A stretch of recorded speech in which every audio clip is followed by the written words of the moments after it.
اللہم صلی علی محمد وعلی آلہ وبارک وسلم۔ لاکھوں کروڑوں درود و سلام امام الانبیاء شافع محشر محمد مصطفیٰ احمد مجتبیٰ صلی اللہ علیہ وسلم اور ان کی آل طیبین طاہرین پر۔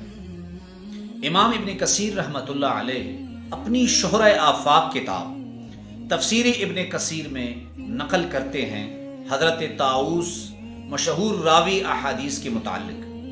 حضرت طاؤس رحمۃ اللہ علیہ بے شمار حدیث کے راوی ہیں۔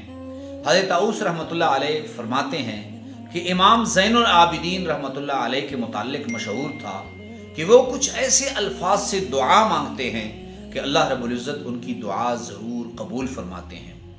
حضرت طاؤس فرماتے ہیں ایک مرتبہ میں مسجد حرم بیت اللہ میں داخل ہوا تو میں نے دیکھا کہ امام طاؤس حضرت امام زین العابدین سجدے میں سر رکھ کر اللہ کے حضور دعا کر رہے ہیں۔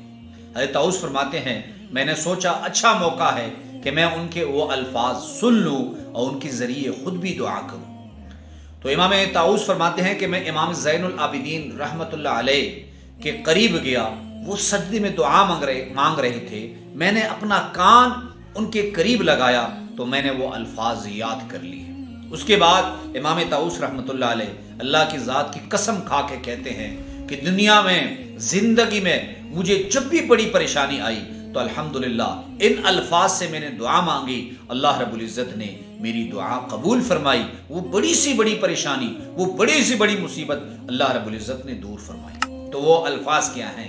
عبیدوں کا بفنائے کا، مسکینوں کا بفنائے کا، اسألو کا بفنائے کا، فقیروں کا بفنائے کا، یہ چار الفاظ ہیں، انہیں یاد کر لیں، آپ بھی ان کے ذریعے دعا مانگیں۔ ان کا معنی کیا ہے؟ اللہ تیرا چھوٹا سا بندہ ہے، یا اللہ تیرا چھوٹا سا بندہ تجھ سے مانگتا ہے، تیرا مسکین بندہ تجھ سے مانگتا ہے، تیرا بندہ تجھ سے سوال کرتا ہے، تیرا فقیر بندہ تجھ سے سوال کرتا ہے۔ آپ بھی ان کے ذریعے دعا مانگے، اللہ رب العزت آپ کی دعا ضرور قبول فرمائیں گے۔